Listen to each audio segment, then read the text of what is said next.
बिस्मिल्लाहिर्रहमानिर्रहीम। कैसे हैं भाई आप लोग? रटना नहीं है, समझना है। Text book board first year chemistry new book, chapter number 2 atomic structure. इसका पार्ट 21 करने जा रहे हैं हम। पार्ट 23 सॉरी, पार्ट 23 करने जा रहे हैं हम।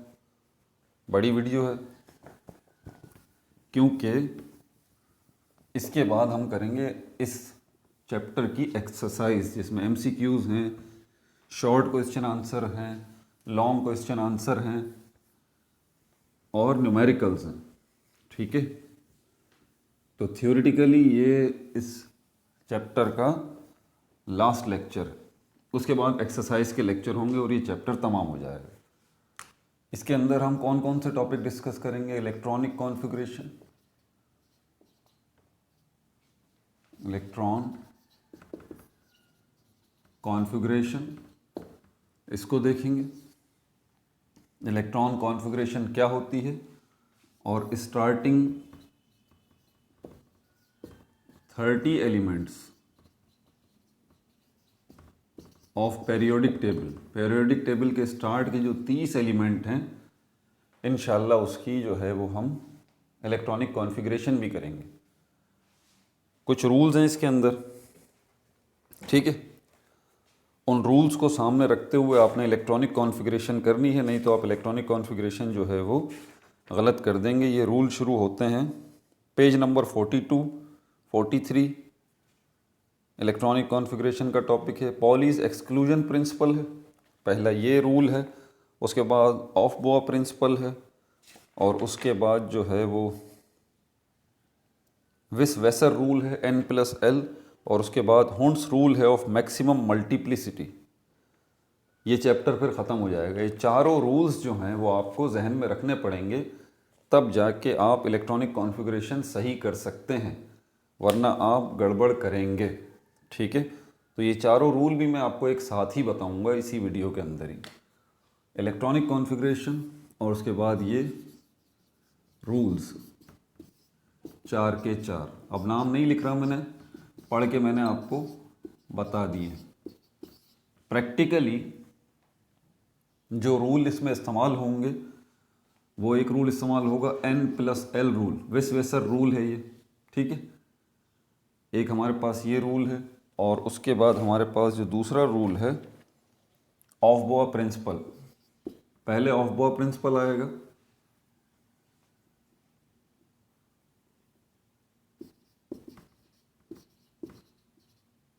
Of boa principal.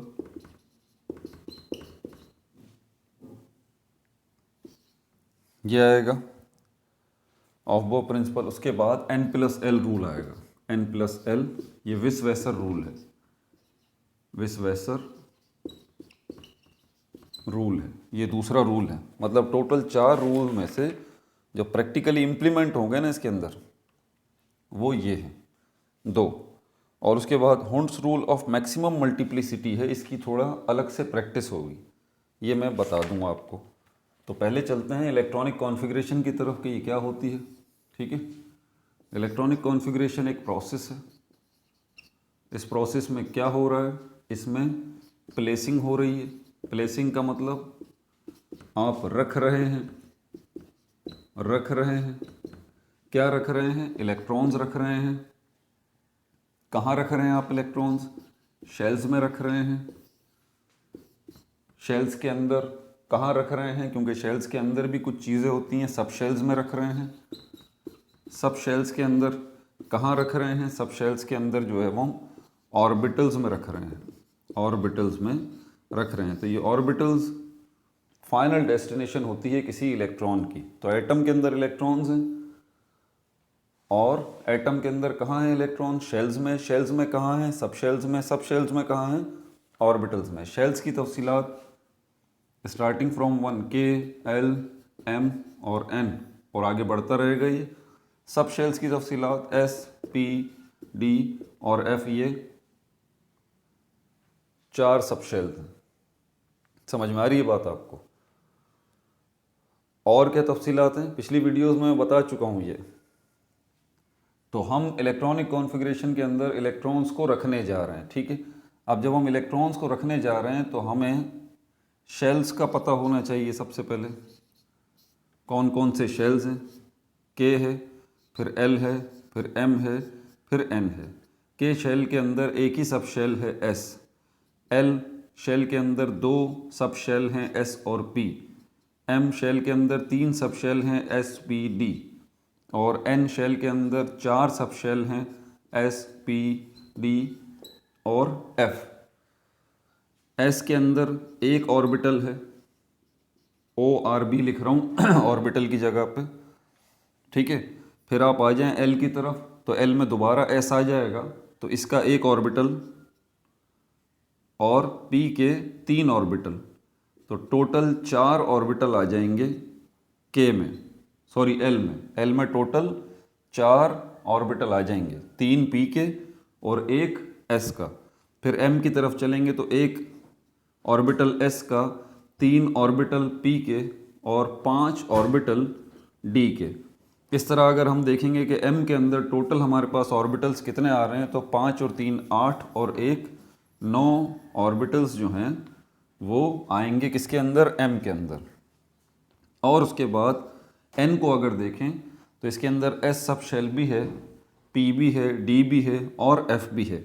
एस सब शेल के अंदर एक ऑर्बिटल आता है, पी में 3 आते हैं, डी में 5 आते हैं और एफ में 7 आते हैं। तो टोटल एन के अंदर जो सब शेल्स आएंगे वो कितने आएंगे?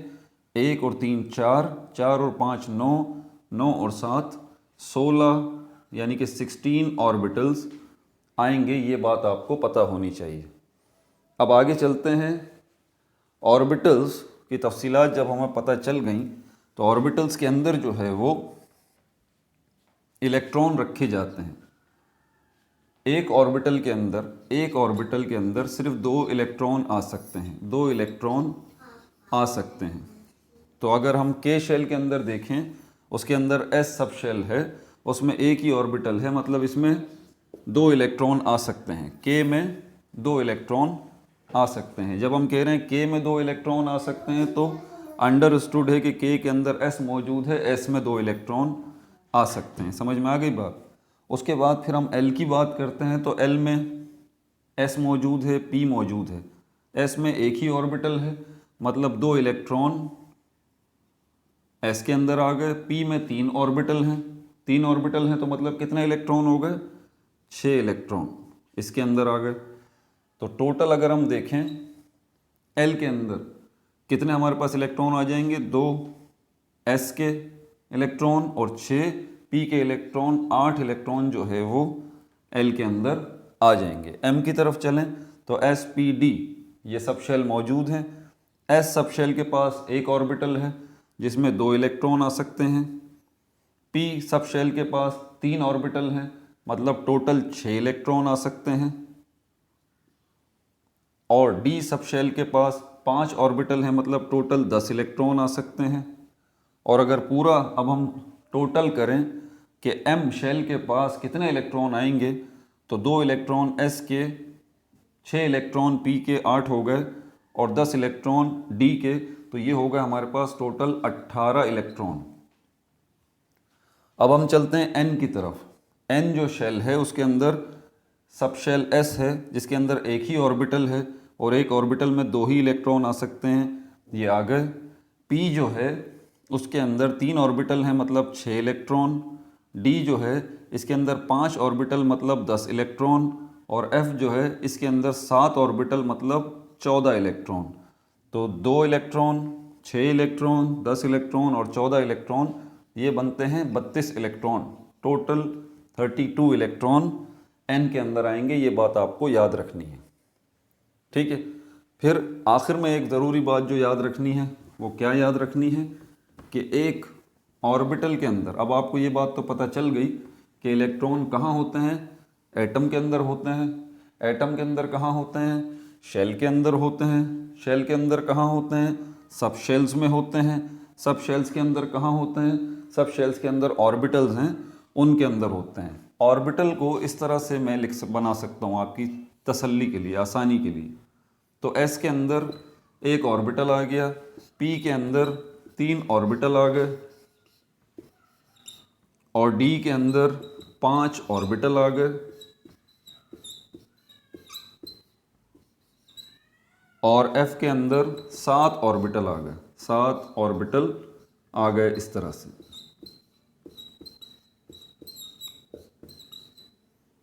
एस के अंदर 1 ऑर्बिटल, पी के अंदर 3 ऑर्बिटल, डी के अंदर 5 ऑर्बिटल और एफ के अंदर 7 ऑर्बिटल, 1 2 3 4 5 6 7। अब ये बात मैंने आपको पहले ही बता दी है कि एक ऑर्बिटल के अंदर 2 इलेक्ट्रॉन आ सकते हैं। एक ऑर्बिटल के अंदर 2 इलेक्ट्रॉन तो होंगे लेकिन एक साथ नहीं होंगे। और आपको पता है कि इलेक्ट्रॉन स्पिन भी करते हैं, इलेक्ट्रॉन स्पिन भी करते हैं। तो यहाँ पर एक ऑर्बिटल के अंदर जो 2 इलेक्ट्रॉन होंगे उनकी स्पिन अपोजिट होगी। एक इलेक्ट्रॉन की स्पिन क्लॉकवाइज होगी तो दूसरे की एंटी क्लॉकवाइज होगी। क्लॉकवाइज स्पिन के लिए हम ये वाला एरो इस्तेमाल करते हैं, क्लॉकवाइज स्पिन के लिए हम ये वाला एरो इस्तेमाल करते हैं, ये मैंने बना दिया, ठीक है। और एंटी क्लॉकवाइज के लिए हम ये वाला एरो इस्तेमाल करते हैं, एंटी क्लॉकवाइज के लिए ये वाला एरो इस्तेमाल करते हैं। तो ये आ गया दूसरा एरो। ये आधे आधे एरो आपको नज़र आ रहे हैं। तो ये अब हाफ एरो जो है ये क्लॉकवाइज डायरेक्शन को रिप्रेजेंट कर रहा है और ये दूसरा वाला एरो हाफ जो है ये एंटी क्लॉकवाइज डायरेक्शन को रिप्रेजेंट कर रहा है जो उल्टा है। इसके साथ साथ ये 2 एरो इलेक्ट्रॉन की काउंटर क्लॉकवाइज या एंटी क्लॉकवाइज या क्लॉकवाइज डायरेक्शंस को ही रिप्रेजेंट नहीं कर रहे, ये दोनों हाफ हाफ एरो इलेक्ट्रॉन्स को भी यहाँ पर रिप्रेजेंट कर रहे हैं। समझ में आ रही है बात? ये इलेक्ट्रॉन्स को भी यहाँ पर रिप्रेजेंट कर रहे हैं। अब पी की तरफ चलते हैं तो इसमें भी 3 ऑर्बिटल हैं। पहले वाले में दो इलेक्ट्रॉन, दूसरे वाले ऑर्बिटल में भी 2 इलेक्ट्रॉन, तीसरे वाले ऑर्बिटल में भी 2 इलेक्ट्रॉन। आपकी बुक के मुताबिक तो ये लिखा हुआ है कि ये ऊपर वाला हाफ एरो क्लॉकवाइज स्पिन को डायरेक्शन को रिप्रेजेंट कर रहा है और नीचे वाला एरो जो है वो एंटी क्लॉकवाइज डायरेक्शन को रिप्रेजेंट कर रहा है। असल में हकीकत ये नहीं है, आपकी मर्जी है, किसी को भी क्लॉकवाइज बना दें, किसी को भी एंटी क्लॉकवाइज बना दें। मकसद सिर्फ ये है कि ये अपोजिट होने चाहिए बस। लेकिन बुक के मुताबिक क्योंकि ऐसे हुआ है तो ऐसे कर लें आप, ठीक है। आगे चलते हैं आप। उसके बाद ये डी में देखें आप 5 ऑर्बिटल हैं, हर ऑर्बिटल में 2 इलेक्ट्रॉन आएंगे। ये 2 इलेक्ट्रॉन पहले वाले ऑर्बिटल में आ गए, फिर ये 2 इलेक्ट्रॉन दूसरे वाले ऑर्बिटल में आ गए, ये तीसरे वाले ऑर्बिटल में आ गए, ये चौथे वाले ऑर्बिटल में, ये 5वें वाले ऑर्बिटल में भी 2 इलेक्ट्रॉन आ गए। एफ के अंदर 7 ऑर्बिटल हैं। पहले वाले ऑर्बिटल में 2 इलेक्ट्रॉन, दूसरे वाले ऑर्बिटल में भी 2 इलेक्ट्रॉन, तीसरे वाले ऑर्बिटल में भी 2 इलेक्ट्रॉन, चौथे वाले में भी 2, 5वें वाले में भी 2, छठे वाले में भी 2 और 7वें वाले में भी 2। हर ऑर्बिटल के अंदर अपोजिट इन्वर्टेड एरोस जो हैं हाफ, आपको यही बता रहे हैं कि एक इलेक्ट्रॉन की स्पिन और दूसरे इलेक्ट्रॉन की स्पिन अपोजिट है, डिफरेंट है। एक की क्लॉकवाइज स्पिन है तो दूसरे की एंटी क्लॉकवाइज स्पिन है। ये सारा हो गया आपके पास, क्लियर हो गया। अब चलते हैं इनकी तरफ। ये ऑफ बॉ प्रिंसिपल क्या कहता है, फिर विस वेसर रूल क्या कहता है, ठीक है। ये आपको क्या बताता है, पहले ये बताने से पहले मैं चाहता हूँ थोड़ी सी सिंपल इलेक्ट्रॉनिक कॉन्फ़िगरेशन आप कर लें, ठीक है। मैं एक क्लोरीन की मिसाल लेता हूँ, मैं इसको मिटा दूँ। पहले ड्राइंग करनी पड़ेगी आपको, ये साथ साथ मेरे प्रैक्टिस करनी पड़ेगी, ऐसे वरना आपका मसला हल नहीं होगा। इसमें सेल्फ असेसमेंट भी मौजूद है, इसमें एग्जाम्पल भी मौजूद है, वो जो है वो मैं आपको करके भी दिखाऊंगा। एग्जाम्पल जो इसके अंदर दी हुई है मैं उसी को पहले जो है वो कर लेता हूँ ताकि आप देख लें। ये आपकी एग्जाम्पल जो है पेज नंबर 44 पे मौजूद है। Example 2.4, right the electronic configuration of the following. 3 जो है उसने पार्टिकल दिए हैं, बोला है इनकी इलेक्ट्रॉनिक कॉन्फ़िगरेशन कीजिए। मैं ये एग्जाम्पल लिख रहा हूँ, एग्जाम्पल पेज नंबर 44 पे है, example 2.4, right the electronic configuration of the following. Right the electronic configuration, ठीक है भाई, एब्रीविएटेड फॉर्म में लिख दिया मैंने। इलेक्ट्रॉनिक कॉन्फ़िगरेशन इतना बड़ा है तो शॉर्ट करके लिख दिया, right the electronic configuration of the following.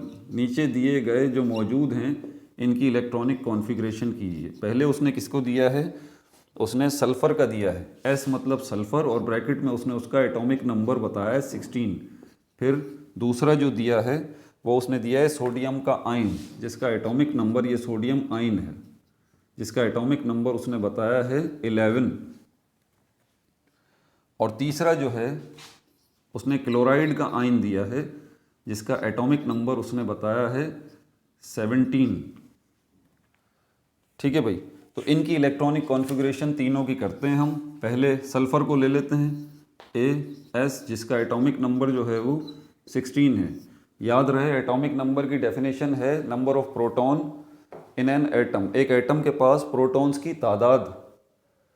तो प्रोटॉन्स की तादाद से हमें क्या लेना देना, इलेक्ट्रॉनिक कॉन्फ़िगरेशन में प्रोटॉन का तो कोई किरदार होता नहीं है, इलेक्ट्रॉन्स का किरदार होता है। तो यहाँ पर एटॉमिक नंबर क्यों दिया जा रहा है, आखिर प्रोटॉन्स की तादाद हमें क्यों दी जा रही है, उसकी वजह ये है क्योंकि एक न्यूट्रल एटम के अंदर, ठीक है, जितने इलेक्ट्रॉन होते हैं उतने ही प्रोटॉन होते हैं। ये एक टिप है छोटी सी, जिसकी मदद से हम आसानी से जो है वो इलेक्ट्रॉन्स की तादाद को आइडेंटिफाई कर सकते हैं। समझ में आ रही है बात आपको? तो सल्फ़र के पास अगर हम देखें इस हिसाब से तो इलेक्ट्रॉन कितने हो गए, 17 इलेक्ट्रॉन्स हैं इसके पास। अब चलते हैं, कहाँ जाएंगे हम, ये बात मत भूलिएगा कि एटम के अंदर जो स्टार्ट आप लेते हैं वो पहले शेल से लेते हैं, जिसका प्रिंसिपल क्वांटम नंबर 1 है। और पहले शेल के अंदर क्या है, और सब शेल कौन सा है, सिर्फ एक ही सब शेल है S, और उसके अंदर एक ही ऑर्बिटल है, एक ही ऑर्बिटल है। और एक ही ऑर्बिटल के अंदर आपको पता है कि 2 ही इलेक्ट्रॉन आ सकते हैं अपोजिट स्पिन में, इससे ज़्यादा नहीं आ सकते। तो स्टार्ट हमेशा आपको इससे लेना है। अब कैसे लेंगे, इलेक्ट्रॉनिक कॉन्फ़िगरेशन में आपको पूरा एड्रेस बताना होता है। ठीक है, आपके घर का हाउस नंबर क्या है, आपके घर का हाउस नंबर 11 है। अगर कोई आपसे पूछता है आपका एड्रेस क्या है, तो आप क्या बताते हैं, हाउस नंबर 11, बात पूरी हो गई? नहीं, आप ऐसा नहीं करते, बल्कि आपसे कोई एड्रेस पूछता है तो आप पहले ये देखते हैं कि वो कहाँ का रहने वाला है। अगर तो वो आपके सूबे का रहने वाला है, प्रोविंस का रहने वाला है, जैसे कि मेरा सूबा सिंध है, ठीक है ना, तो एक सूबे के अंदर बहुत सारे शहर हैं। तो किसी दूसरे शहर का कोई दोस्त आपसे पूछता है, अचानक नई नई दोस्ती हुई है, फिर वो आपसे पूछता है आप किस शहर के हैं, तो आप उसको जवाब में क्या वो आपसे बोलता है अपना एड्रेस बताइए, अपना एड्रेस बताइए।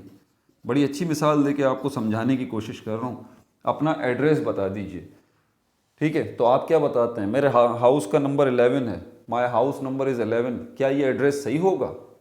बिल्कुल गलत होगा। वो आपसे पूछेगा यार मैं आपसे एड्रेस पूछ रहा हूँ आपका, ठीक है, तो आप बताएंगे हाउस नंबर 11, बोलेंगे भाई जो मेरा घर है मैंने घर का नंबर बता तो दिया आपको, और क्या चाहते हैं आप?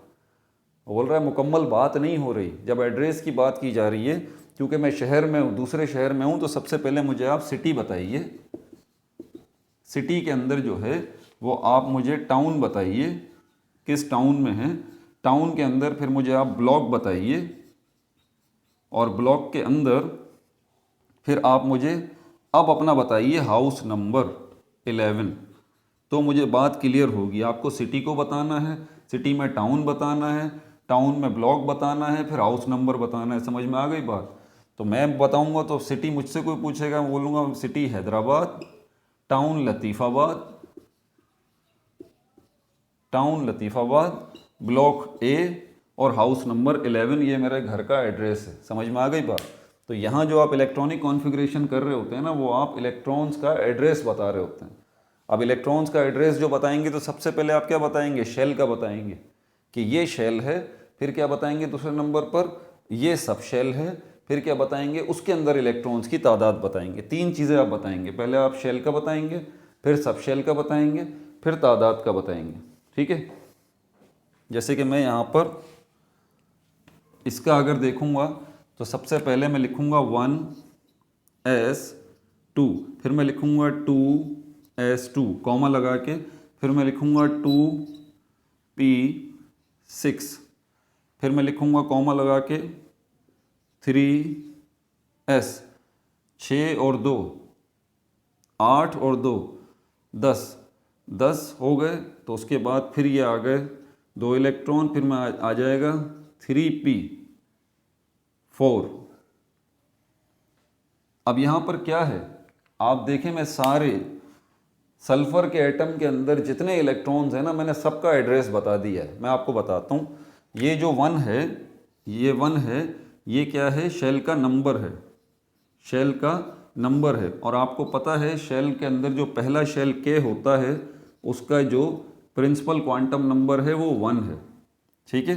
तो यहाँ पर ये और ये एस क्या बता रहा है, ये तो सब शेल बता रहा है, ऊपर 2 लिखा हुआ है। इसका मतलब ये है कि सल्फर के अंदर जो पहला शेल है के, उसके अंदर जो एस सब शेल है उसमें 2 इलेक्ट्रॉन्स को रखा गया है। बात समझ में आ गई। ये बात हो गई पहले शेल की के। अब के अंदर मजीद तो गुंजाइश है नहीं, के अंदर सिर्फ एक ही सब शेल है एस, ठीक है। अभी इलेक्ट्रॉन्स हमारे पास पड़े हुए हैं, याद रहे कि 16 इलेक्ट्रॉन हैं, 16 में से अभी सिर्फ आपने 2 का ही एड्रेस बताया है, अभी 14 इलेक्ट्रॉन बाकी हैं। तो 14 इलेक्ट्रॉन फिर आप क्या करेंगे, अल्टीमेटली के अंदर तो गुंजाइश बची ही नहीं है, ठीक है। अब आप एल की तरफ जाएंगे। अब आप किसकी तरफ जाएंगे, आप एल की तरफ जाएंगे।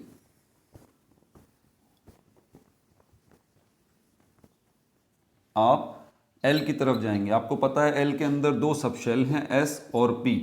एस के अंदर 1 ऑर्बिटल है, पी के अंदर 3 ऑर्बिटल है, ठीक है। एस के अंदर 1 ऑर्बिटल है जिसमें 2 इलेक्ट्रॉन आ सकते हैं, और पी के अंदर 3 ऑर्बिटल हैं जिसके अंदर 2 2 2 6 इलेक्ट्रॉन आ सकते हैं, ठीक है भाई, देख लीजिए। तो अल्टीमेटली आप एल में जाएंगे। अब एल में भी जाएंगे तो आप सबसे पी की तरफ नहीं जाएंगे, पहले दोबारा आप एस की तरफ आएंगे। तो मैं एड्रेस दूंगा यहाँ पर 2, मैंने बताया 2 क्या है, शेल का बता रहा है, प्रिंसिपल क्वांटम नंबर, ठीक है। तो ये 2 जो है वो आपको शेल का बता रहा है। कौन सा शेल है ये, सेकंड शेल है, ये सेकंड शेल है। ये क्या नाम है इसका, एल नाम है इसका। और इसके अंदर जो है हमारे पास 2 सब शेल हैं, एस और पी। तो यहाँ पर ये 2 आपको क्या बता रहा है, सेकंड शेल का बता रहा है, जिसका प्रिंसिपल क्वांटम नंबर जो है वो n = 2 है। समझ में आ गई बात। तो ये 2 जो है ये प्रिंसिपल क्वांटम नंबर है, और 2 किसका प्रिंसिपल क्वांटम नंबर है, एल शेल का। अब एल के अंदर 2 सब शेल हैं, एस और पी। ये देखें, ये एस आ गया और ये पी आ गया, फिर मैंने कॉमा लगाया। तो एस के अंदर 2 इलेक्ट्रॉन आ गए, दूसरे शेल के एस सब शेल के अंदर 2 इलेक्ट्रॉन आ गए, दूसरे शेल के पी सब शेल के अंदर 6 इलेक्ट्रॉन आ गए। तो अब टोटल कितने रह गए, 8 इलेक्ट्रॉन इसमें से और निकाल दीजिए। 14 में से 8 निकल गए, आपके पास 6 इलेक्ट्रॉन बचते हैं। तो यहाँ पर भी इसकी गुंजाइश भी ख़त्म, इसमें 2 इलेक्ट्रॉन आ सकते थे। इसकी गुंजाइश भी ख़त्म, इसमें 8 इलेक्ट्रॉन आ सकते थे। इसकी कहानी भी ख़त्म। अल्टीमेटली अब आपको कहाँ जाना पड़ेगा, आपको तीसरे शेल की तरफ जाना पड़ेगा, क्योंकि दूसरा शेल भी फिल हो चुका, उसके 8 इलेक्ट्रॉन्स की गुंजाइश हो चुकी है। देखें, 2 इलेक्ट्रॉन एस में, 6 इलेक्ट्रॉन पी में। और उसके बाद तीसरे, ये अब समझ में आ गया आपको, 3s 3p। तो अगर तीसरे के एल एम की तरफ जाएं तो इसके अंदर s भी है, p सब शेल भी है और d भी है, ठीक है। दोबारा आप s की तरफ ही आएंगे जिसमें 2 इलेक्ट्रॉन आ सकते हैं, फिर p की तरफ आएंगे जिसमें 6 इलेक्ट्रॉन आ सकते हैं, और d की तरफ आएंगे जिसमें 10 इलेक्ट्रॉन आ सकते हैं। लेकिन कैसे, ये मत भूलिएगा, एक ऑर्बिटल के अंदर इसके 2 इलेक्ट्रॉन आएंगे, 3 ऑर्बिटल के अंदर 2 2 2 करके इसके 6 इलेक्ट्रॉन आएंगे, और 5 ऑर्बिटल में 2 2 2 करके डी के 10 इलेक्ट्रॉन आएंगे, ये मत भूलिएगा। लेकिन आ तो जाएंगे, आपके पास गुंजाइश क्या है, आपके पास गुंजाइश है सिर्फ 6 इलेक्ट्रॉन की, ये मत भूलिएगा। एम में तो जा रहे हैं आप, एम में गुंजाइश बहुत है, एम में एस सब शेल भी है, पी भी है, डी भी है, गुंजाइश बहुत है। एम के अंदर 18 इलेक्ट्रॉन्स की गुंजाइश है। कितने इलेक्ट्रॉन्स की, 18 इलेक्ट्रॉन्स की गुंजाइश है। लेकिन आपके पास इलेक्ट्रॉन बचे ही 6 हैं, ठीक है। तो आप सबसे पहले एस से शुरू करेंगे। तो एस में 2 ही इलेक्ट्रॉन आ सकते हैं, 3s2 ये हो गया, और उसके बाद 2 इलेक्ट्रॉन आपने यहाँ से माइनस कर दिया। अब कितने बचे आपके पास, 4 बचे। अगले सब शेल पी की तरफ जाएंगे तो पी के अंदर आपको याद है ना 6 इलेक्ट्रॉन्स की गुंजाइश है। वजह क्या है, क्योंकि पी में तीन जो है वो ऑर्बिटल मौजूद हैं, ये रहे 1 2 और 3, up down up down up down. ये इन्वर्टेड एरोज आपको 2-2 इलेक्ट्रॉन्स का बता रहे हैं। अब आपके पास ज़रा एहतियात से मेरी बात सुनिएगा, यहाँ तक तो आपको बात बड़ी आसान लगी है, आगे थोड़ी सी मुश्किल है, इसको जहन में रखिएगा। आप तीसरे शेल के अंदर, उसके पी सब शेल के अंदर बता रहे हैं कि 4 इलेक्ट्रॉन हैं, ये यहाँ तक तो बात बिल्कुल ठीक है, कोई परेशानी की बात नहीं। मैंने कहा, इसीलिए मेरी बात ध्यान से सुनिएगा। तो यहाँ तक electronic configuration point of view से तो बात बिल्कुल ठीक है। इसमें डी भी मौजूद है, आप 3D 0 कर दें, कोई फ़र्क नहीं पड़ता, ये भी इलेक्ट्रॉनिक कॉन्फ़िगरेशन सही है, लेकिन डी मौजूद तो है, तो डी की हमें ज़रूरत नहीं है, ठीक है। तो डी हम लिखेंगे नहीं, क्योंकि हमारे पास इलेक्ट्रॉन ही 4 बचे हैं, पी पर ही कहानी ख़त्म हो जाएगी। अब अगर कोई आपसे बोलता है कि भाई ये आपने जो 4 इलेक्ट्रॉन पी में रखे हैं, तो पी में तो 3 ऑर्बिटल आते हैं, ये रहे, पी के अंदर तो 3 ऑर्बिटल आते हैं, पी के अंदर 3 ऑर्बिटल आते हैं, यहाँ मैं बना रहा हूँ, पी के अंदर 3 ऑर्बिटल आते हैं ऐसे, 1 2 3, और आपके पास 4 इलेक्ट्रॉन बचे हैं। मैंने इसीलिए कह रहा हूँ, ध्यान से मेरी बात सुनिएगा। आपके पास 4 इलेक्ट्रॉन बचे हैं, पी में 3 ऑर्बिटल हैं, हर ऑर्बिटल में 2 इलेक्ट्रॉन आ सकते हैं। तो आपने ऑर्बिटल्स में जो इलेक्ट्रॉन रखे हैं, क्या वो ऐसे रखे हैं, पहले ऑर्बिटल के अंदर 2 इलेक्ट्रॉन रख दिए, दूसरे ऑर्बिटल के अंदर 2 इलेक्ट्रॉन रख दिए, क्या आपने ऐसे रखे हैं, क्या आपने ऐसे रखे हैं? ये गलत हो जाएगा, ये गलत हो जाएगा। ये बात मेरी ध्यान से सुने, आप ऐसा नहीं कर सकते, ये रूल नहीं है। आगे आऊँगा, ये रूल कौन सा है, इसकी तफसीलात तो बाद में बताऊँगा। यहाँ पर ये सुन लीजिए ज़रा, कि आप जो इसके अंदर, जब आपसे पूछा जाए कि हाँ भाई ज़रा मुझे इसकी ऑर्बिटल्स की तफसीलात बताओ, कि ऑर्बिटल में जो इलेक्ट्रॉन रख रहे हो वो कैसे रख रहे हो, ठीक है। मैं बार बार बता रहा हूँ कि यहाँ तक तो बात क्लियर है, ओके है, ये इलेक्ट्रॉनिक कॉन्फ़िगरेशन बिल्कुल सही है। लेकिन अगर वो इन डिटेल आपसे पूछता है कि पी के अंदर 3 ऑर्बिटल हैं, उनमें आप इलेक्ट्रॉन्स कैसे रख रहे हो, इन 4 इलेक्ट्रॉन्स को, ज़रा उसकी डिटेल बता दो। तो उसकी डिटेल आप अगर ऐसे बताते हैं कि भाई 3 ऑर्बिटल थे, पहले वाले में मैंने 2 रख दिए, दूसरे वाले ऑर्बिटल में भी मैंने 2 रख दिए, तीसरे वाले ऑर्बिटल को खाली छोड़ दिया, तो ये गलत हो जाएगा। याद रहे, इन 3 ऑर्बिटल्स के नाम भी हैं पी के, इसको px कहते हैं, इसको py कहते हैं, और इसको pz कहते हैं। तो ये तरीका गलत हो जाएगा, आप ऐसा नहीं कर सकते। पहले आप 4 इलेक्ट्रॉन्स में से सिंगल सिंगल रखेंगे, हमेशा एक एक रखेंगे एक ऑर्बिटल के अंदर। इसमें आपने 1 रख दिया, दूसरा इसमें रख दिया, तीसरा इसमें रख दीजिए। अब आपके पास कितने बच गए, 4 थे ना, 4 में से ये 3 और निकल गए। अब आपके पास सिर्फ एक ही इलेक्ट्रॉन बचा है, इस एक इलेक्ट्रॉन को आप पहले वाले px के साथ रखेंगे, ये उल्टा करके। बात समझ में आ गई। अब आपके पास 2 ऑर्बिटल ऐसे हैं जिसके अंदर सिंगल सिंगल इलेक्ट्रॉन रखा हुआ है, अनपेयर्ड इलेक्ट्रॉन रखा हुआ है।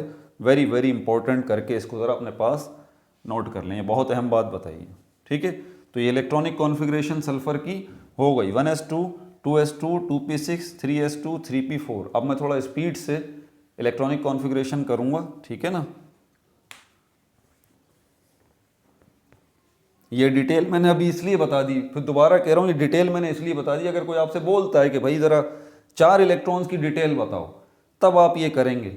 अदरवाइज़ यहाँ उसने नहीं बोला आपको ऐसा करने के लिए, समझ में आ रही है बात। उसने सिर्फ सिंपली आपसे इलेक्ट्रॉनिक कॉन्फ़िगरेशन बोली है।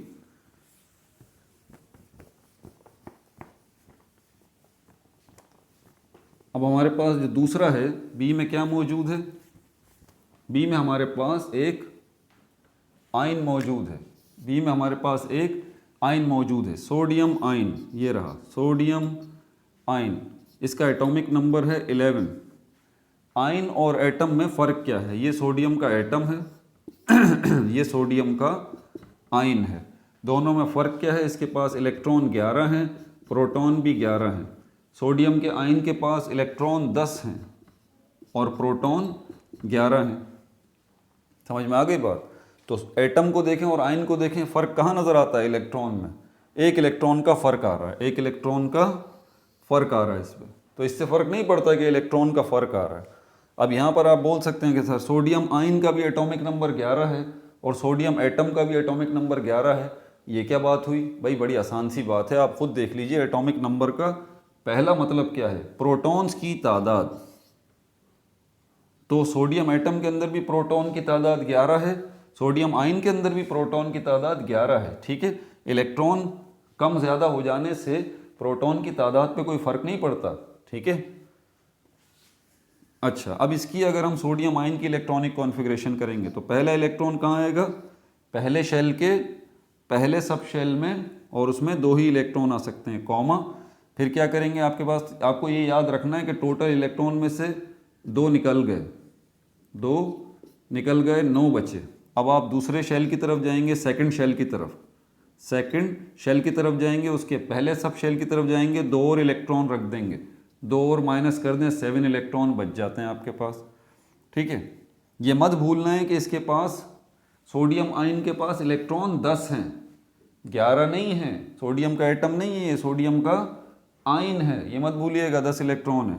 तो 10, मैंने भी गलत कर दिया, ये 11 नहीं करना था मुझे, 10 रखना था, 10 इलेक्ट्रॉन्स रखने थे मुझे। ठीक है भाई, सॉरी। तो 10 में से 2 गए, 8 बचे, 8 में से 2 गए, 6 बचे। अब आपके पास 6 इलेक्ट्रॉन मौजूद हैं। अल्टीमेटली आप क्या करेंगे, अभी सेकंड शेल में, ये 2 सेकंड शेल को रिप्रेजेंट कर रहा है, एल को, एल में यानी कि सेकंड शेल में अभी एक पी मौजूद है, पी मौजूद है, और पी के अंदर 3 ऑर्बिटल होते हैं, और हर ऑर्बिटल में 2-2 इलेक्ट्रॉन की गुंजाइश है, और टोटल आपके पास इलेक्ट्रॉन कितने बचे हैं? 6 इलेक्ट्रॉन बचे हैं। तो पूरे के पूरे 6 इलेक्ट्रॉन यहाँ पर आ जाएंगे। ये हो गई इलेक्ट्रॉनिक कॉन्फ़िगरेशन किसकी? सोडियम की। ठीक है भाई, यहीं पर सी करके हम क्लोराइड जो है इसकी इलेक्ट्रॉनिक कॉन्फ़िगरेशन भी कर लेते हैं, जिसका एटॉमिक नंबर उसने 17 दिया है। एटॉमिक नंबर इसका 17 दिया है। दोबारा आप क्लोरीन और क्लोराइड में फ़र्क देख लीजिए। क्लोरीन जो है वो सोडियम का एटम है, क्लोराइड जो है वो सोडियम का आयन है। ये फ़र्क देख लें आप क्लोरीन और क्लोराइड में। इसके पास इलेक्ट्रॉन जो है वो 17 हैं, इसके पास इलेक्ट्रॉन 18 हैं, इसके पास प्रोटॉन 17 हैं, इसके पास भी प्रोटॉन 17 हैं। प्रोटॉन्स की तादाद कभी भी कम नहीं होती, ये बात याद रखें आप। प्रोटॉन्स की तादाद हमेशा फिक्स रहती है एटम के पास। प्रोटॉन की तादाद में कमी ज़्यादती कब हो सकती है? न्यूक्लियर रिएक्शंस जब होते हैं, रेडियो एक्टिविटी जब होती है। ठीक है, जब आप न्यूक्लियस को छेड़ते हैं, तो न्यूक्लियस को इलेक्ट्रॉनिक कॉन्फ़िगरेशन के दौरान न्यूक्लियस को नहीं छेड़ा जाता, उसका कोई काम नहीं है। ठीक है, न्यूक्लियर रिएक्शंस में न्यूक्लियस में मौजूद प्रोटॉन न्यूट्रॉन की तादाद अप एंड डाउन होती है, वरना कुछ भी नहीं होता उनको। इलेक्ट्रॉन्स की तादाद अप एंड डाउन होती है बस। तो क्लोरीन का एटम है, उसके पास 17 इलेक्ट्रॉन है, और क्लोराइड का आयन जो है उसके पास 18 इलेक्ट्रॉन है। तो हमें एटॉमिक नंबर उसने 17 दिया है, तो बिल्कुल सही दिया है 17 एटॉमिक नंबर, क्योंकि एटॉमिक नंबर क्लोरीन के एटम का भी 17 है, और क्लोरीन के आयन का, क्लोराइड आयन का भी एटॉमिक नंबर 17 ही है। ठीक है भाई, तो यहाँ पर जो है इसकी अब, लेकिन हमारे पास इलेक्ट्रॉन कितने हैं ये मत भूलिएगा, इलेक्ट्रॉन 18 हैं, क्योंकि क्लोराइड के आयन की बात हो रही है। तो पहले शेल में 2 रखेंगे, दूसरे शेल की तरफ आएंगे, उसमें एस सब शेल में 2 रखेंगे, फिर पी सब शेल में 6 रखेंगे। ठीक है, पहला शेल निमट गया, दूसरा शेल निमट गया, ये देखें के निमट गया, ये एल भी निमट गया। आपके पास कितने इलेक्ट्रॉन हैं? 18 इलेक्ट्रॉन हैं। -2 कर दें 16, और -2 और 6 कितने? 8 कर दें, तो कितने बच गए? 16 में से 8 गए, 8 बचे। अभी आपके पास 8 इलेक्ट्रॉन बचे हुए हैं। ठीक है, आप अगले शेल की तरफ जाएंगे, तीसरे शेल की तरफ, के एल एम, ये एम शुरू हो रहा है, एम के एस में आएंगे, 2 इलेक्ट्रॉन रखेंगे, एम के फिर पी में आएंगे आप, फिर यहाँ पर 6 इलेक्ट्रॉन आप रखेंगे। ये हो गई इलेक्ट्रॉनिक कॉन्फ़िगरेशन। ये के था हमारे पास, ये एल था हमारे पास, ये एम, इसमें अभी डी मौजूद है। ठीक है, लेकिन वो लिख नहीं रहा, उसकी ज़रूरत नहीं है। 3s2 3p6, ये इलेक्ट्रॉनिक कॉन्फ़िगरेशन क्लोराइड आयन की भी हो गई। 2 2 4 और 6 10 और 6 16। नहीं, अभी नहीं हुई, अभी नहीं हुई। 18 में से शुरू में 2 गए थे, 16 इलेक्ट्रॉन बचे थे। ठीक है, 16 इलेक्ट्रॉन में से फिर ये 8 निकाले हमने, तो हमारे पास 8 इलेक्ट्रॉन बचे। हाँ सही है भाई, सही है बिल्कुल। तो ये 2 और ये 10 और ये 18 इलेक्ट्रॉन पूरे हो गए। ठीक है, तो ये एग्जाम्पल भी मैंने आपको करके बता दी है। अब आगे चलते हैं।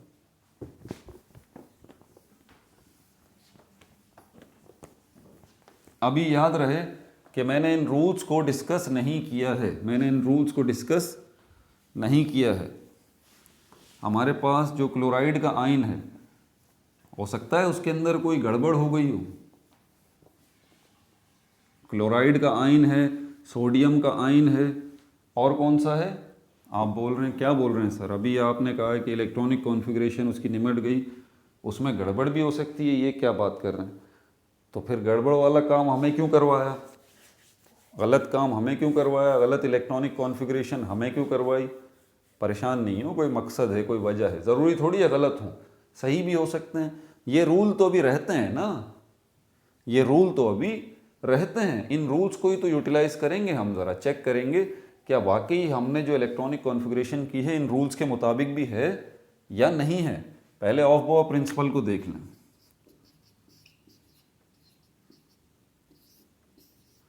या पहला वाला प्रिंसिपल देख लें आप।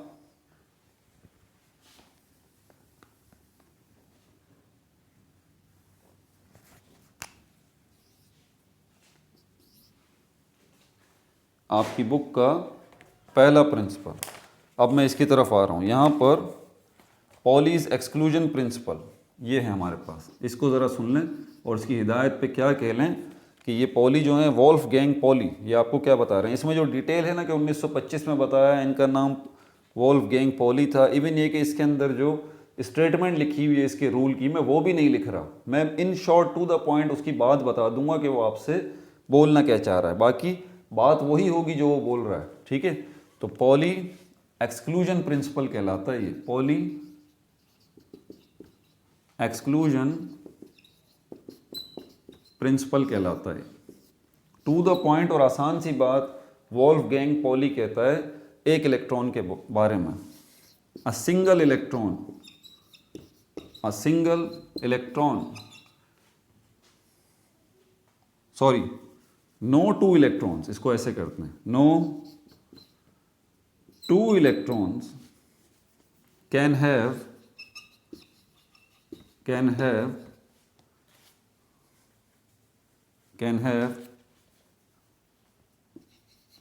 all four quantum numbers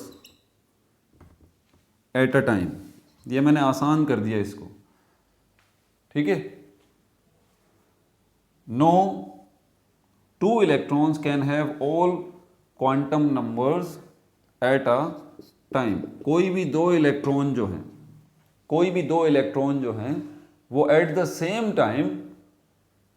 same time चारों क्वांटम नंबर्स एक जैसे नहीं रख सकते। कोई भी दो इलेक्ट्रॉन चारों क्वांटम नंबर्स एक जैसे नहीं रख सकते। अगर एक क्वांटम नंबर मैच कर रहा है दो इलेक्ट्रॉन्स का, ओके। अगर दूसरा क्वांटम नंबर मैच कर रहा है दो इलेक्ट्रॉन्स का, ओके।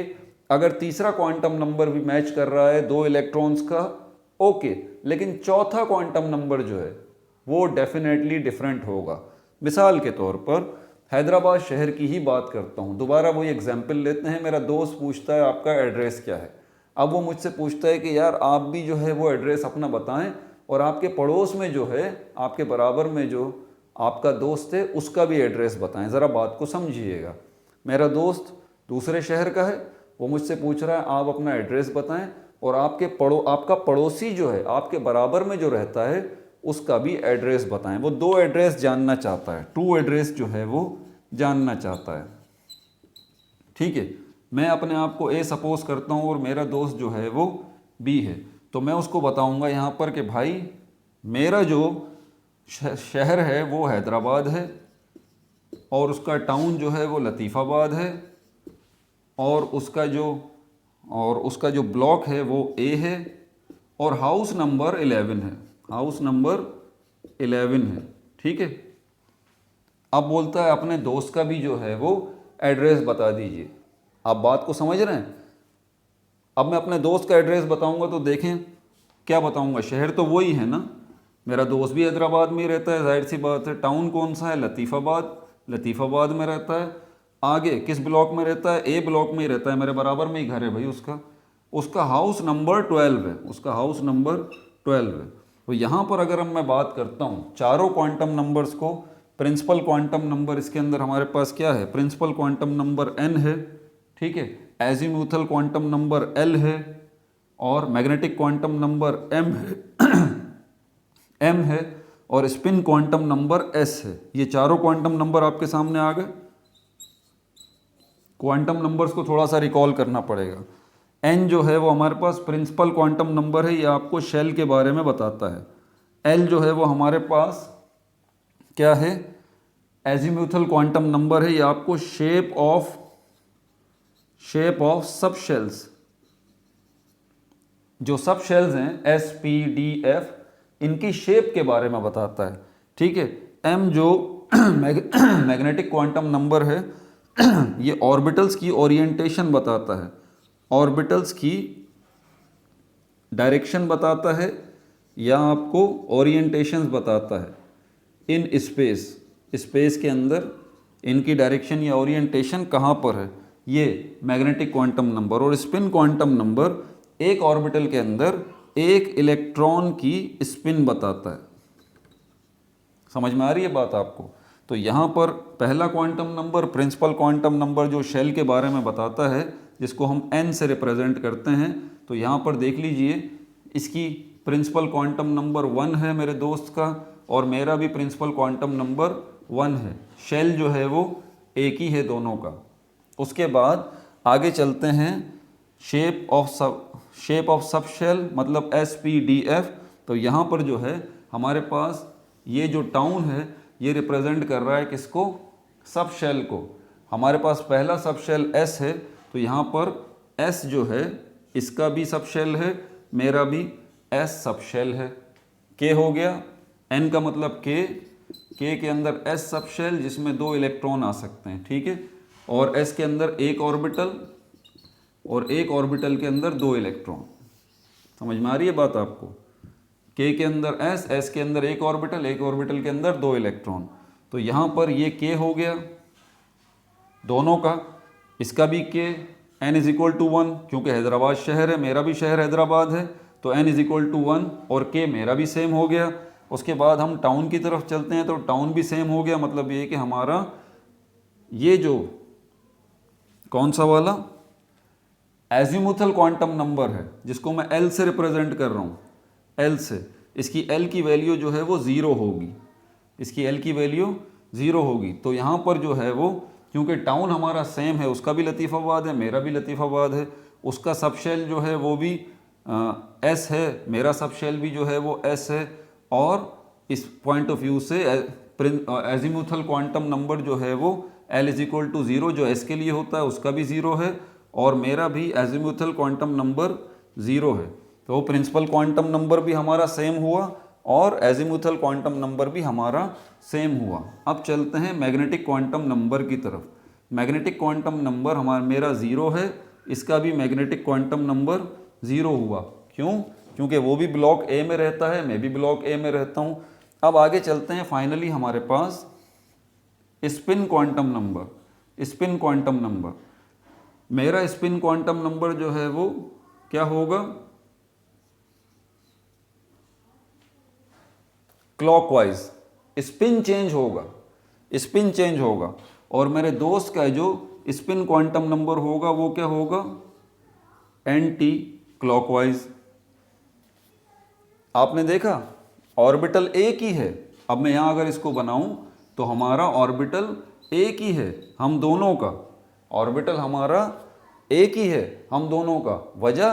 क्योंकि हमारा जो है वो मैग्नेटिक क्वांटम नंबर भी सेम है, हमारा जो है वो एजीमुथल क्वांटम नंबर भी सेम है, और हमारा जो है प्रिंसिपल क्वांटम नंबर भी सेम है। तो डेफिनेटली हम दोनों का ऑर्बिटल भी सेम होगा। लेकिन उसके बावजूद अगर स्पिन क्वांटम नंबर दोनों का देखा जाए तो स्पिन क्वांटम नंबर्स को भी नंबर से रिप्रेजेंट किया जाता है, ठीक है। क्लॉकवाइज को हम रिप्रेजेंट करते हैं, ये उल्टा जो है वो एंटी क्लॉकवाइज है, इसको हम जो है वो +1/2 से रिप्रेजेंट करते हैं। और ये सीधा एरो जो है इसको हम किस नंबर से रिप्रेजेंट करते हैं? -1/2 से, -1/2 से। समझ में आ रही है बात?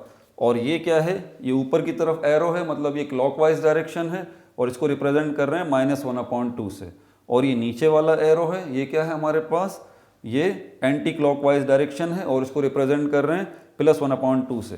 तो आपने देखा कि हमारा जो है वो 3 क्वांटम नंबर्स मैच होने के बावजूद भी, कि हमारा शहर भी एक है, हमारा टाउन भी एक है, हमारा ब्लॉक भी एक है, लेकिन हमारे हाउस नंबर अलग अलग है। ठीक है, बिल्कुल इसी तरह हमारा जो है वो प्रिंसिपल क्वांटम नंबर एक है, हमारा जो है वो एजिमुथल क्वांटम नंबर एक है, हमारा जो है मैग्नेटिक क्वांटम नंबर भी सेम है, लेकिन हमारा स्पिन क्वांटम नंबर जो है वो चेंज है। मेरे दोस्त का स्पिन क्वांटम नंबर -1/2 है और मेरा जो है वो मेरा जो स्पिन क्वांटम नंबर है वो -1/2 है और मेरे दोस्त का जो स्पिन क्वांटम नंबर है वो +1/2 है।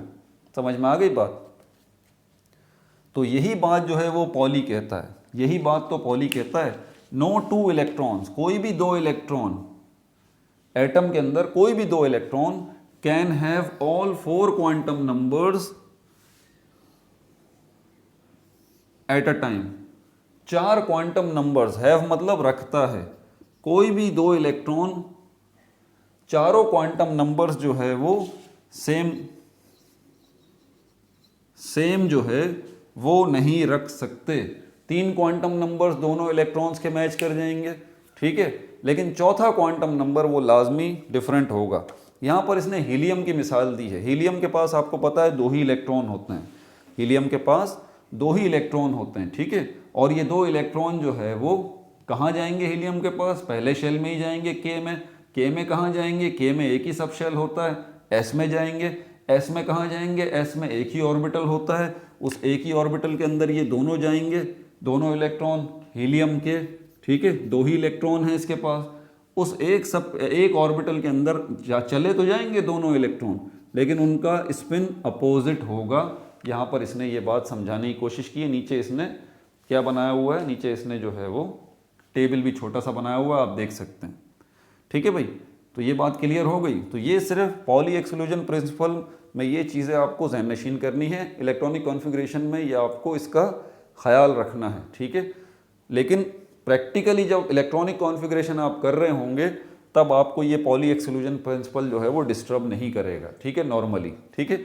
इन डेप्थ अगर बात होगी जाके, वहाँ पर आपको इसको जहन में रखना है। कोई पूछ लेता है भाई ऑर्बिटल का बताओ ज़रा, वहाँ पे बताओ इलेक्ट्रॉन्स की पोजीशन, तो वहाँ पर आप फिर ज़रूरत पड़ जाती है। बहरहाल आगे चलते हैं,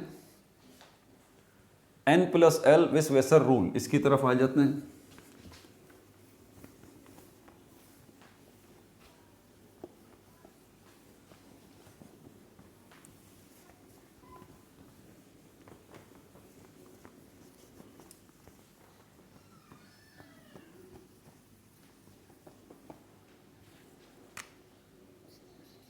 N+L विस वेसर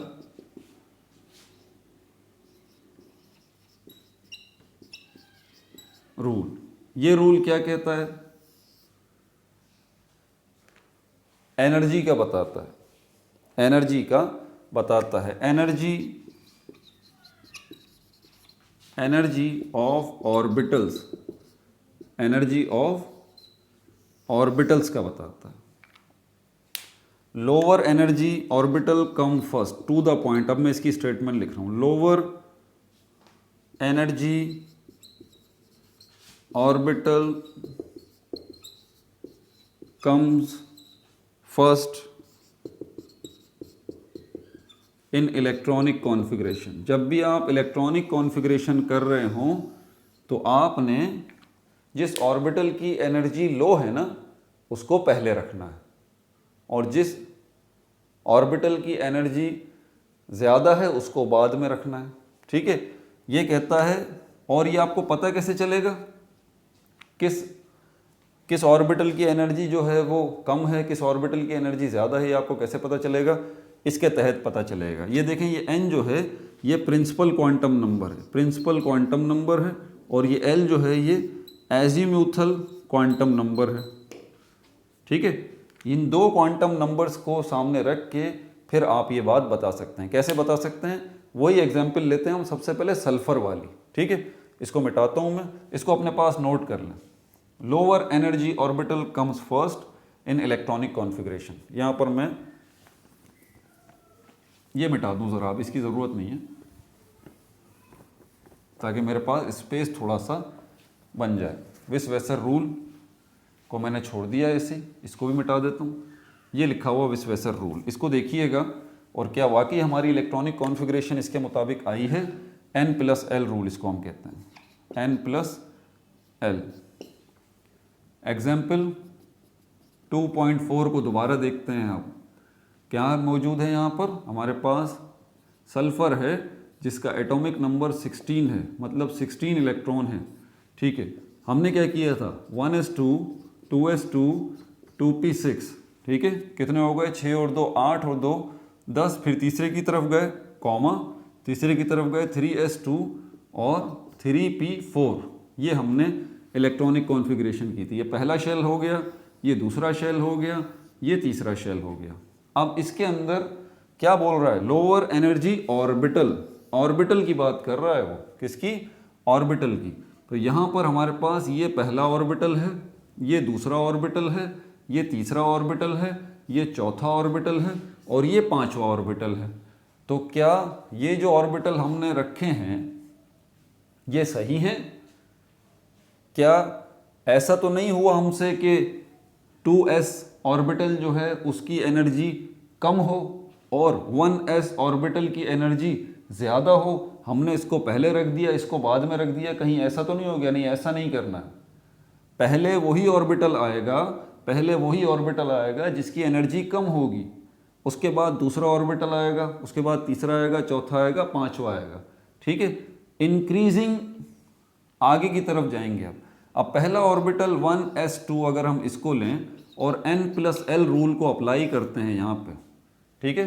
तो यहाँ पर देखिए 1s2, 1 क्या है, प्रिंसिपल क्वांटम नंबर को रिप्रेजेंट कर रहा है ना, तो यहाँ पर n की जगह पर क्या आ जाएगा, 1 प्लस, आपको पता है कि जब n की वैल्यू 1 होती है, n की वैल्यू 1 होती है, तो इसका मतलब क्या हुआ, हमारे पास l की वैल्यू अगर हमें फाइंड आउट करनी है, ये अब l की वैल्यू फाइंड आउट करना थोड़ा सा मुश्किल है, पीछे प्रैक्टिस करा चुका हूँ, ज़रा यहाँ भी देख लीजिए आप, पीछे प्रैक्टिस इसकी करा चुका हूँ। 0 to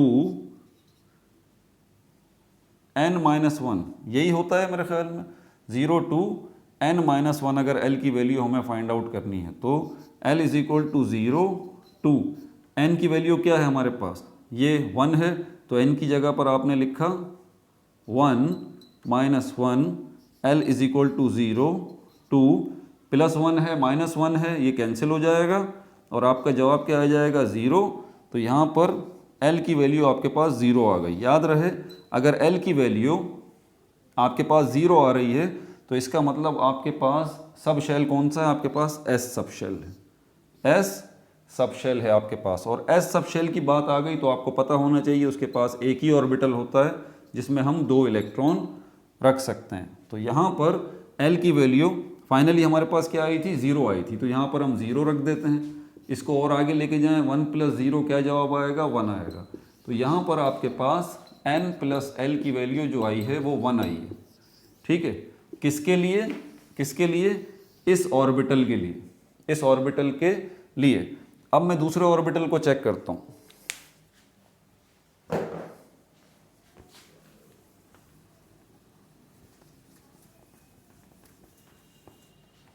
दूसरे ऑर्बिटल को चेक करता हूँ, इस वाले को, 2s2 यहाँ पर n+L की वैल्यू आ जाएगी, चेक करते हैं। तो n की वैल्यू तो पता लग जाएगी आपको, प्रिंसिपल क्वांटम नंबर ये 2 लिखा हुआ है, तो यहाँ आपने लिखा 2 प्लस l की वैल्यू फाइंड आउट करनी है, तो l is equal to 0 to n-1, l is equal to 0 to n की वैल्यू क्या है हमारे पास, 2 - 1, और l is equal to 0 to 1 आ जाएगा, और l is equal to 0 to 1। आपके पास l की 2 वैल्यूज़ आ गई, आपके पास l की 2 वैल्यूज़ आ गई। अब आपको ये याद रखनी है बात कि l की वैल्यू अगर 0 है, याद रखने वाली है, तो इसका मतलब ये s सब शेल है। अगर l की वैल्यू 1 है तो इसका मतलब ये कौन सा है, पी सब शेल है, ये बात मत भूलिएगा। तो यहाँ पर हमारे पास कौन सी वैल्यू एल की लेंगे हम, 1 की लेंगे या 0 की लेंगे। आप ऑर्बिटल को देख लें, 2s, s नज़र आ रहा है, और अभी मैंने क्या बताया, एल की वैल्यू 0 लेनी है आपने, किसके लिए, जब s मौजूद हो तो आपके पास 2s है, तो एल की वैल्यू 1 नहीं लेंगे, 1 एल की वैल्यू p के लिए है, हम 0 लेंगे, तो यहाँ पर 0 आ जाएगा।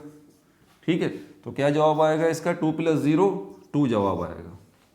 तो यहाँ पर आप कह सकते हैं कि n + l = 2।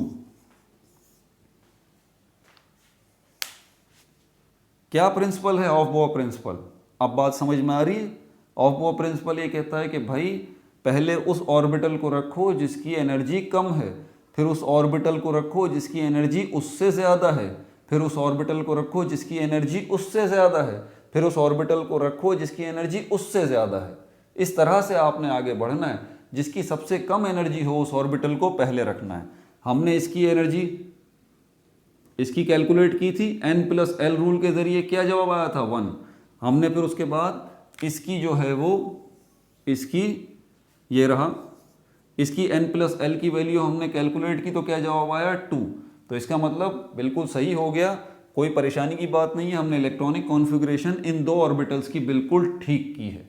ठीक है, अब तीसरा वाला जो ऑर्बिटल है, अब इसकी तरफ आ जाते हैं, ज़रा इसको भी चेक कर लेते हैं। मेहनत हो रही है ना भाई, मेहनत तो होगी, इतना आसान थोड़ी ना है, आपके दिमाग के फ्यूज़ उड़ा देंगे जब इसके ऊपर MCQs आएंगे। ठीक है, एंट्री टेस्ट के अंदर या किसी भी कॉम्पिटिटिव एग्जाम में आप बैठेंगे, इसके ऊपर MCQs आएंगे ना, CSS कर रहे हैं, PCS कर रहे हैं, कुछ भी कर रहे हैं, तो वही लड़के कामयाब हो जाते हैं, लड़के लड़कियां, बच्चे बच्चियां जो मेहनत करते हैं भाई, मेहनत करते हैं। ठीक है, मैं भी तो मेहनत कर रहा हूँ, कब से खड़ा हुआ हूँ, देख रहे हैं ना आप। अब यहाँ पर तीसरे की तरफ आ जाइए, अब इसको लेते हैं हम 2p6, 2p6, इसकी n + 1 की वैल्यू निकालें। ये मत भूलिएगा कि इस वाले की हमने निकाल ली, 1 निकली है, n प्लस इस वाले की हमने निकाली है, इसकी वैल्यू 2 निकली है, n + l। अब यहाँ पर इसकी निकालनी है, तो n से तो बड़ा आसान है, यहाँ पर तो आ जाएगा, क्या आ जाएगा, 2 आ जाएगा, सेम प्लस l।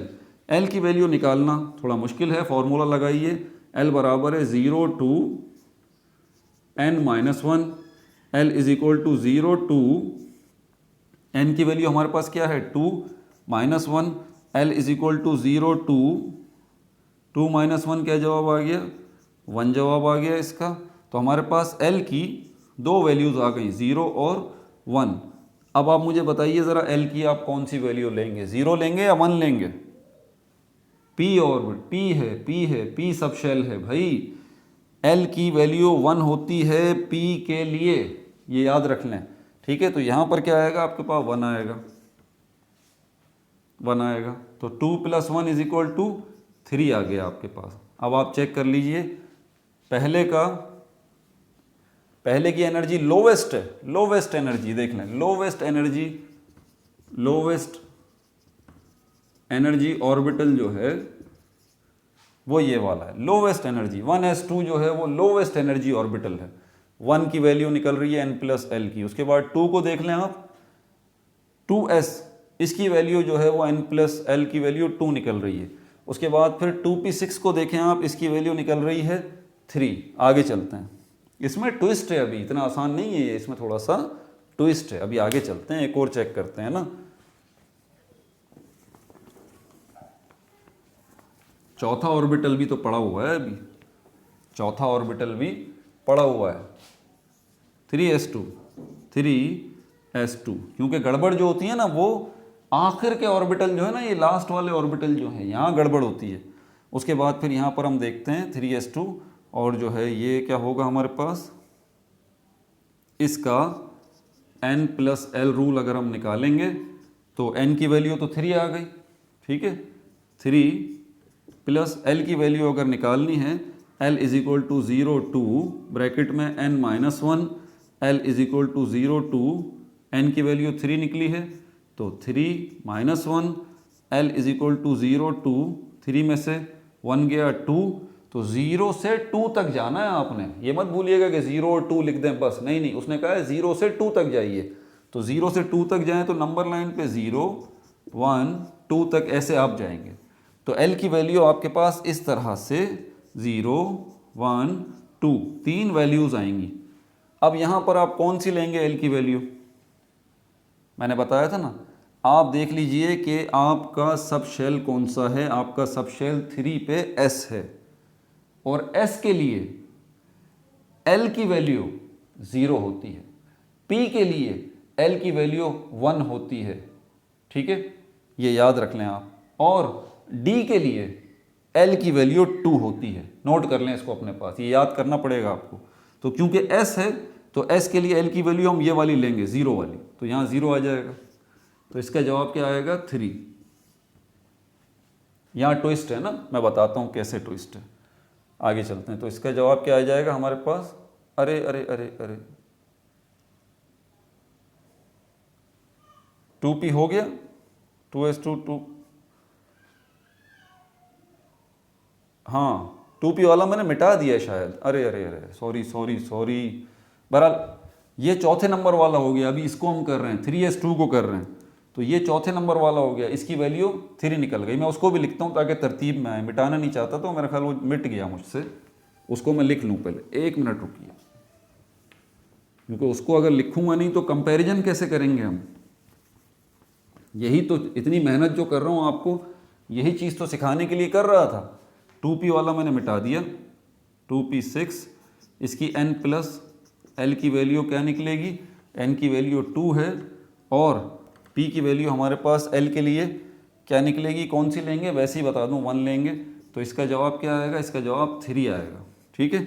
अब चौथे की तरफ चल रहे हैं हम, 3s2 के लिए n प्लस l की वैल्यू निकालेंगे। तो n की वैल्यू हमारे पास क्या आएगी 3, और s के लिए l की वैल्यू 0 आएगी, तो इसका जवाब भी आएगा 3। लो भाई, इसका भी 3 जवाब आ गया, इसका भी 3 जवाब आ गया।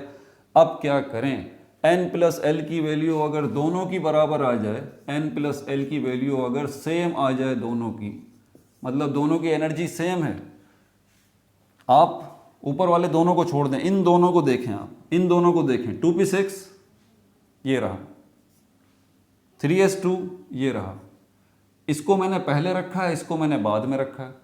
हालांकि इसकी 2p की n प्लस l की वैल्यू 3 निकली है, और 3s की n प्लस l की वैल्यू भी 3 है, तो इसकी इस वाले ऑर्बिटल की भी n प्लस l की वैल्यू 3 है, इस वाले ऑर्बिटल की भी n प्लस l की वैल्यू 3 है, दोनों की 3 है, तो फिर आपने 2p6 को पहले क्यों रखा भाई, और 3s2 को बाद में क्यों रखा। वजह, इसकी वजह सुन लीजिए। इन केस अगर, अब नोट कर लीजिए, इन केस अगर ऐसा हो जाए, इफ, नोट में डाल लें अपने ये बात, if n plus l value comes same for two orbitals, for two orbitals, comma, check, देखिए value of n, value of n, या कंसीडर, कंसीडर मतलब अहमियत दीजिए, कंसीडर गौर कीजिए सबसे पहले, फिर किस पे आप करेंगे, वैल्यू ऑफ n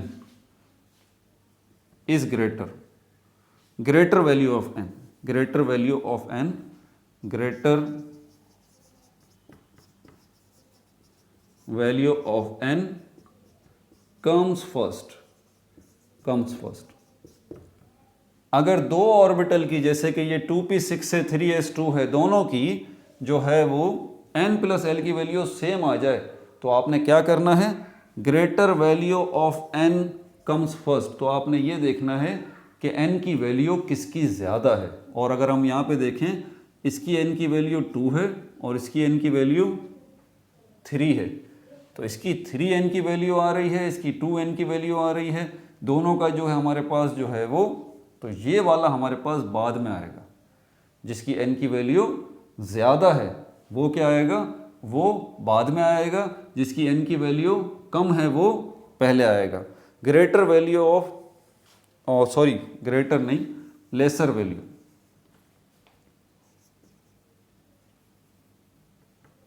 इसमें थोड़ी एडिटिंग करते हैं। Lesser value of n comes first, जिसकी n की वैल्यू कम होगी वो पहले आएगा, जिसकी n की वैल्यू ज़्यादा होगी वो बाद में आएगा। बात समझ में आ गई? कायदा क्या कहता है कि n प्लस एल की वैल्यू जिसकी ज़्यादा होगी, जिसकी कम होगी, n प्लस एल की वैल्यू जिसकी कम होगी उसको पहले आप रखेंगे। पहले ऑर्बिटल की n प्लस एल की वैल्यू देखें 1 निकल रही है, इसको पहले रख दिया लोवेस्ट एनर्जी वाला। उसके बाद हमने 2s2 को उसके बाद रखा, क्योंकि 2s2 की n प्लस एल की वैल्यू 2 निकल रही है, बिल्कुल सही है, इसकी वैल्यू 2 निकल रही है, इसकी 1 निकली थी, इसकी 2 निकली थी। अब 2p6 और 3s2 दोनों की n प्लस एल की वैल्यू 3 ही निकल रही है, 2p6 की वैल्यू भी 3 निकल रही है और 3s2 की वैल्यू भी 3 निकल रही है। अब हम क्या करेंगे, अब हम यहाँ करेंगे क्या, if n plus l value comes same for 2 orbitals, दो की सेम निकलती है, consider lesser value of n comes first, n की वैल्यू जिसकी कम होगी उसको पहले रखेंगे आप। तो यहाँ पर देखें, इसकी, इस ऑर्बिटल की n की वैल्यू 2 है और इसकी n की वैल्यू 3 है, तो लेसर वैल्यू वाले को हम पहले रखेंगे। बात समझ आ गई? तो इस पॉइंट ऑफ व्यू से भी आप देख लें, बिल्कुल सही जो है वो इलेक्ट्रॉनिक कॉन्फ़िगरेशन यहाँ पर हुई हुई है। अब लास्ट जो 3p4 है इसको भी ज़रा चेक कर लेते हैं।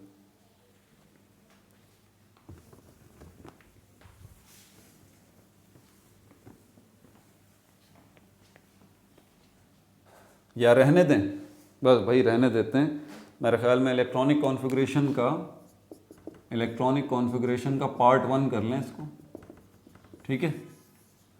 पार्ट 2 के अंदर जो है, पार्ट 2 के अंदर और तो ओवरऑल 24 पार्ट के अंदर, याद रहे हम कहाँ तक पहुँच गए हैं, हमने एग्जाम्पल कर ली है, ठीक है। हमने ऑफ बोआ प्रिंसिपल, हमने जो है वो पॉली एक्सक्लूजन प्रिंसिपल को डिस्कस कर लिया है, ऑफ बोआ प्रिंसिपल को डिस्कस कर लिया है, सॉरी विस वेसर रूल को डिस्कस कर लिया। 2 रूल्स हमने अभी डिस्कस कर लिए हैं, ऑफ बोआ प्रिंसिपल को अभी हमने डिस्कस नहीं किया। ऑफ बोआ प्रिंसिपल को डिस्कस इंशाल्लाह अगली वीडियो में करेंगे। और horns rule of maximum multiplicity, ठीक है, इसको भी हम अगली वीडियो में, और इसमें जो एक सेल्फ असेसमेंट रहता है उसको भी, और जो जैसा मैंने कहा था कि स्टार्टिंग के 30 हमारे पास जो एलिमेंट्स हैं उनकी इलेक्ट्रॉनिक कॉन्फ़िगरेशन की प्रैक्टिस भी, वो भी इंशाल्लाह अगली वीडियोस में करेंगे। अपना बहुत ज़्यादा ख्याल रखिएगा। No like no subscribe, only share.